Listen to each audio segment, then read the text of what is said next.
to laugh out loud.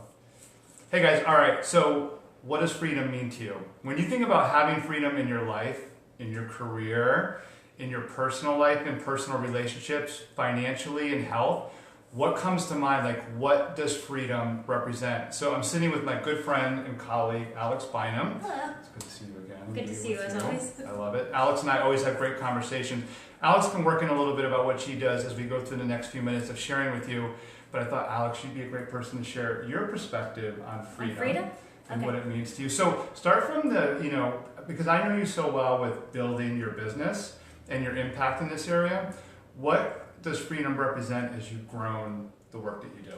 Sure. So freedom for me is represented by choice. And I think that if you truly are free, then you have choice. You have choice over how much money you make. You have choice over your relationships. The problem is most of us don't really have choice because, like I think it's the statistics are like 75-80% of our subconscious mind is running the program. It is. So we're running on programming all of the time. So there's this piece that's, only like 10% of our actions are conscious.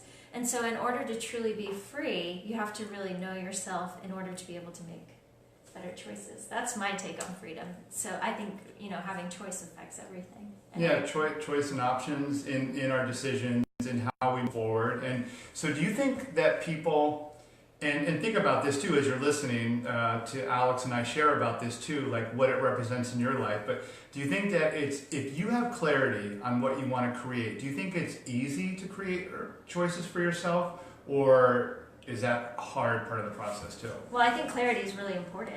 If you don't have clarity, then you might create something you don't want, which I know a lot of us do in relationships or in different areas of our life. And we're like, oh, I didn't want that, but you thought that you wanted it at the time, right? So for me, I think, definitely clarity plays into choice, but if you're clear about what you want, I definitely think you can have it, right? Don't you think so? Oh, I do. Yeah, I think it starts with clarity.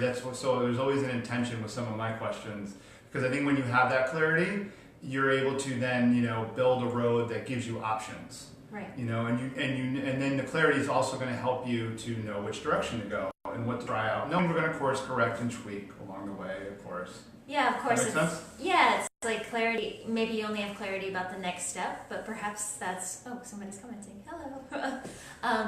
Maybe you only have clarity about your next step, but maybe that's all you need right now, and that's the step that you have to take, because usually even though you have clarity, people struggle with the action part of it, right? Yeah. So you can have clarity and then not act on it, and then it kind of falls through. So I feel like there's a lot of pieces at play with freedom. You've got clarity, choice, action. It does. So think about this as we spend a couple more minutes with you today. Do you really feel like you have freedom in your life? Do you feel like, again, in your relationships, in your work and career, and with your health, financially, do you have freedom? And if you feel that way, what does it represent? We'd love to hear from you, including from Alex's community. Yeah. Love for you to comment and share with us, what freedom represents. But even if you're just thinking and letting it sit inside yourself for a moment too, it's really important, because ultimately, Alex, one of the reasons why this is a big topic for me lately, Yeah, tell me. is that as I work with more and more clients, I'm finding, I've been doing this long enough now, as a career coach, that's what really matters. What people are looking to create in their life, it's not so much the job title, the level that they're at, and a lot of people don't realize this until they get into it. They don't come to me saying, Scott, I want freedom. What happens is, as we work through their progression, what they ultimately are striving for is freedom in their life. Freedom of time, freedom of money, freedom of all of it? All of it, or pieces of that, yeah. Yeah, I think we all want to be free. I think the tricky part with freedom that I see in my practice is a lot of times we want to blame someone else. So, I'm not free because my husband acts this way, or I'm not free because, my boss is a jerk or something like that, right? But it always comes back to you. And so I feel like there's also that piece of ownership. Like, if you're not free, can you own that you're not free and then take the steps to be free? Oh, I like that. That's a good way to put it too. You got to start with where you're at, so you got to own it. So if you're not free, why aren't you free? And reflecting on with yourself. So. Yeah, because the tendency. Hi, Donna, it's great to see Donna checking in. And our tendency, our default is to, if we feel stuck, if we feel like we don't have that freedom, okay, whose fault is it? Yeah, right. But really, Alex's point is great. Own it, be accountable, and then you can create the choices in the path. Right, because once you own it, then you're way more free than if you don't own it. Yeah. So maybe that's your call to action. When I'm gonna throw this out to you in any way to wind this video down. Is maybe it's taking accountability is your call to action. But what suggestion would you give? What have you found that's worked for you as you build a life that it has more and more freedom? For me personally, well, I own a healing practice, so of course I'm going to come back to meditation. Hi, Claudia. Hi. So I'm coming back to meditation. So if I want to own it, then I have to sit with myself. And if I want to be free, then I need to learn about myself. So I always use meditation. But I'm sure as a career coach, what's your go-to? Well, accountability to start for sure. And really, and we've kind of hit on this too, is know where you want to go.